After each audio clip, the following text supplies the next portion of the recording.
वेदांतम गुरुनाथ सेवितम कपित जम्बू प्रचार भूषणम उमास्तम शोक विनाशकारकम नमामि विघ्नेश्वर सर्वपात्रम। मंच पर उपस्थित हमारे परम आदरणीय महामंत्री महामंडलेश्वर महाराज नवल किशोर दास जी महाराज, हमारे दिल्ली संत महामंडल के संगठन मंत्री श्री कंचन गिरी जी महामंडलेश्वर जी, हमारे कोषाध्यक्ष श्री वीरेंद्रपुरी जी महाराज, सतीश दास जी, समस्त पत्रकार बंधुओं, ये आपको इसीलिए हम लोगों ने विशेष रूप से कि संत महामंडल की इनकी बनाने का क्या आवश्यकता क्यों पड़ी कि 25 वर्ष पहले इसको बनाना पड़ा। 4 तारीख को 1999 में जो है ये दिल्ली संत महामंडल एनसीआर, इसमें ये राजस्थान का कुछ हिस्सा है, हरियाणा भी है और अपना उत्तर प्रदेश, ये सभी जितने एनसीआर का क्षेत्र है तो और भी एनसीआर का बहुत विस्तार हुआ है। पुराना समय का एनसीआर का जो इच्छा है उसमें इससे भी हमारा महात्मा साधु संत रहने वाले हैं, उसमें करीब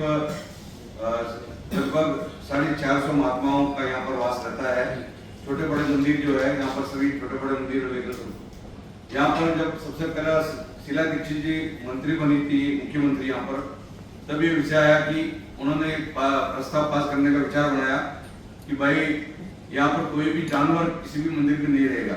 तो हम लोग बोले भाई गाय का जो दूध है उसे हमारा अभिषेक होता है, अगर उसको हम नहीं रखेंगे तो कहाँ ये होगा। तो ये फिर हमारे एक रमाकांत गोस्वामी जी थे, तो उनके पास में हम लोग गए, वो भी उनके बातचीत किया, फिर जिला दीक्षित से उनको बुलाया और वो प्रस्ताव को जो है उन्होंने विधानसभा में नहीं रखा, वो रुक किया। तो फिर उस टाइम हम लोग के मन में विचार हुआ कि एक संगठन होना चाहिए, खुली हुई संघीय शक्ति, कि अभी जैसे आप पत्रकारों का एक संगठन है ऐसा हमारा साधुओं का भी एक संगठन होना चाहिए। क्योंकि हम लोगों के पास में क्या आशीर्वाद लेने के लिए तो सब नेता लोग, बड़े बड़े लोग, सब लोग आते हैं, परंतु जब काम बढ़ता है उनके पास जाते हैं तो महाराज बोले देखो सिस्टम उनकी है तो अपने हिसाब से आप देख लो, कोई अदालत में चले जाओ, कोई कुछ है, तो बहुत जगह पर मंदिर छोड़ देते हैं। और जो प्राचीन मंदिर बने हुए होते हैं, बहुत से साधु महात्मा संस्था होते हैं, बहुत से साधु ऐसे हैं कि तो भजन में रहते हैं, सरल महात्मा रहते हैं। तो ऐसे ही बहुत सी समस्याओं को लेकर सभी हमारे संत महात्माओं के मन में एक चिंतन हुआ कि एक दिल्ली संत महामंडल होना चाहिए। तो उस समय में जो है 99 में ये जो है 1999 में दिल्ली संत महामंडल का रजिस्ट्रेशन हुआ। उसका जो है पहले हमारा यहाँ पर अध्यक्ष जो है प्रज्ञानंद जी महाराज, प्रज्ञानंद जी दोबारा अध्यक्ष रहे, फिर हमारे उसके बाद में महात्यागी जी रहे और इसका जो संस्थापना किया, जो संस्थापक जो है उदासीन आश्रम, जो बहुत अच्छे महात्मा है, अटल बिहारी वाजपेयी जी के साथ में भी उन्होंने काम किया और बहुत ही अच्छे हमारे राघवेंद्र जी महाराज, राघवेंद्र जी महाराज जो उदासीन आश्रम पंचकुला रोड में रहते हैं, उन्होंने इसका संस्थापन अध्यक्ष जो है यहाँ का कार्यालय भी वहाँ पर बना हुआ है। ये उदासीन आश्रम जो है आरामबाग पंचकुला रोड नई दिल्ली में, ये महाराज जी जो है वो अध्यक्ष बने। कि कुल मिला के मतलब करीब 5 अध्यक्ष और 6 अध्यक्ष हो चुके, हमें 7वां अध्यक्ष हम लोग को बनाया। तो हम लोगों ने भी विचार किया कि इसमें हमने जब से इसमें अध्यक्ष करीब 1 साल के आसपास हुआ है, तो हम सभी हमारे जितने भी सहयोगी संत है जितने यहाँ बैठे हुए हैं, उनका पूर्ण सहयोग से हम लोगों ने क्या है कि बहुत से जो शरणार्थी हिंदू है उनके लिए और बहुत से स्कूलों में, कॉलेजों में बहुत से बच्चे जो वंचित समाज से है, बहुत से जो साधारण स्कूलों में पढ़ते हैं, छोटे छोटे विद्यालयों में है, उनके लिए कुछ आर्थिक सहयोग है। दिल्ली में जो आप देखते हैं कि पूरा गैस का चैम्बर बन गया है, हम लोग समय समय पर जो है पर्यावरण को लेकर वृक्ष वगैरह लेकर, पिछले बार भी हमने 1 लाख वृक्ष के आसपास में जुन्ना किनारे पर लगाया। पर्यावरण को लेकर जो भी समाज की चिंता है, समाज के जो विषय है, उन सभी चिंताओं को लेकर समय समय पर हम लोग का जो है ये चिंतन रहता है कि हम लोग भी दिल्ली में रहते हैं, एनसीआर क्षेत्र में है, तो जो भी दिल्ली की समस्या है वो हमारे सभी की समस्या है।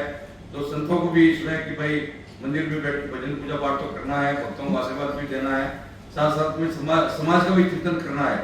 इस विषय को लेकर हमने 2 एम्बुलेंस गाड़ी जो है स्वास्थ्य के लिए भी 2 शुरू किया, एक पहले शुरू किया, एक कल शुरू करने वाले। तो इस तरह से और एक हमारा गाय के लिए कोई लंगड़ा है, दूल्हा गाय वगैरह है, उसके लिए एक वाहन की तैयार किया। 3 वाहनों की व्यवस्था जो है हम लोगों ने किया हुआ है। कहीं भी गाय दुर्घटना होता है, गाय को जो है वो गौशाला में पहुंचाना या उसको इलाज करवाना, इस तरह से बहुत सारा चीजों, छोटे छोटे चीजों को लेकर जो है उसका चिंतन किया और उसके बाद में हम लोग इसका कार्य करते हैं। आगे आने वाले समय में 25 वर्ष हम रजत जयंती के रूप में मना रहे हैं। 25 वर्ष अक्षरधाम मंदिर में जो हम लोगों को और उपलब्ध करवाया, अक्षरधाम संस्था को भी हम लोग धन्यवाद देते हैं, आभार व्यक्त करते हैं कि उन्होंने निःशुल्क रूप से अपने को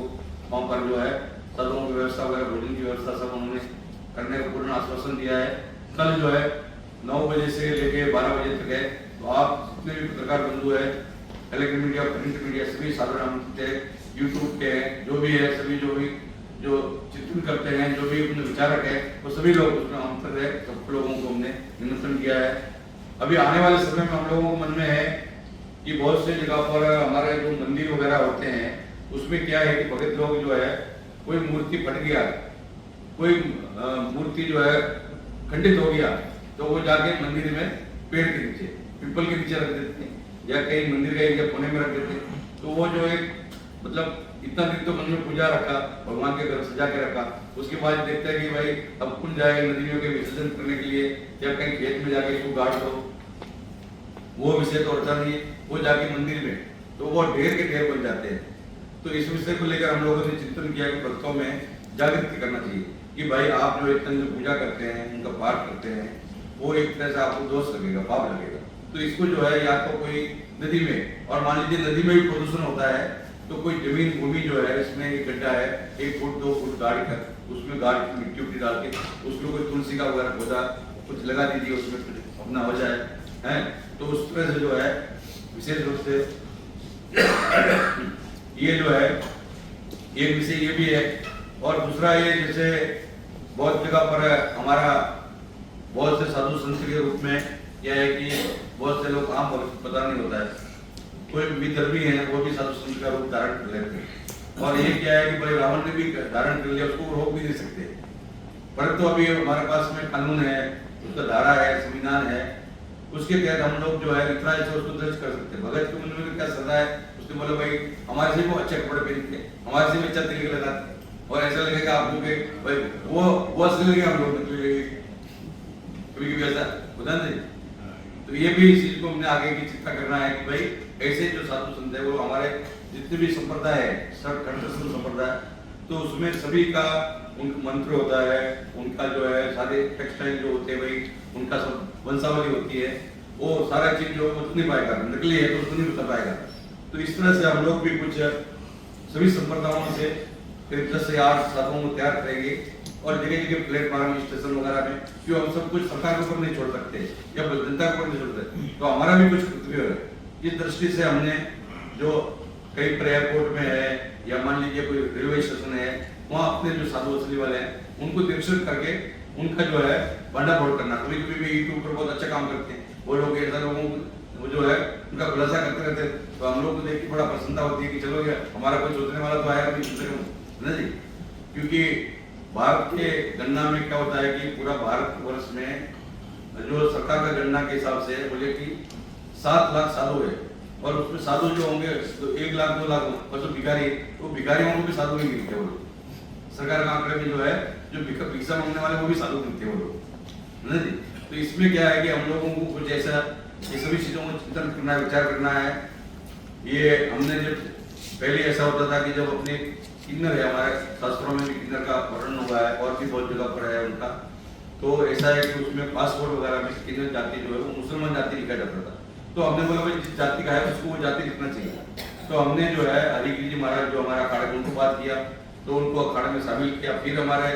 जो अपने वीके सिंह जी थे अपने विदेश राज्य मंत्री, तो उनको भी बोला कम से कम ये सुधार पासपोर्ट में होना चाहिए। तो उन्होंने फिर एक तो ये और एक शिष्य का परंपरा जैसे भाई वहाँ पर पिता का नाम लिखो और शिष्य का भी नाम लिखा जाता है, तो 2 चीजों का जो है संशोधन भी हुआ। तो ऐसा पर विषय हमारा दिल्ली संत मंडल में बहुत सी जगह पर उठाता रहता है कि जैसे हम लोगों ने एक बार में यहाँ पर पटाखे के लिए मना किया, तो हम बोले हम कतला में इतना नियम होता है, इतना बकरे काट सकते हो, इसलिए तो लोग नहीं है। तो फिर कोर्ट ने बोला कि भाई ग्रीन पटाखे छोड़ सकते हैं। तो ये भी हम लोग विषय लेके, तो इस तरह से कोई भी हिंदुओं को चिंता होती है तो उसको समय समय पर हम लोग चिंता करते हैं, और उसको आगे आने वाले समय में ये 25 वर्ष जो है वो पूर्ण हो रहा है,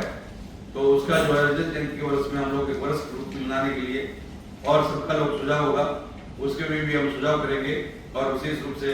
एक नंबर भी हम लोग तैयार करेंगे कि भाई कोई भी संत को कोई परेशानी है, कोई है तो हेल्पलाइन नंबर उस नंबर को करेंगे तो उससे पूरा कोई भी करेंगे वहाँ से तो वो अपने कार्यालय में आकर संपर्क करके उनका समाधान करना है। इस तरह से बहुत सारी चीज़ों को लेकर विशेष रूप से हम जो है 21 नवंबर को 3 घंटे का कार्यक्रम अक्षरधाम में रखा है। 4 नंबर गेट से प्रवेश है और वो सुबह 9 बजे से 12 बजे तक 21 नवंबर मतलब कल जो है ये होने वाला इसमें सदर आमंत्रित है। और जो विषय है हमारे महामंत्री जी और भी कुछ विस्तार से बताएंगे कुछ।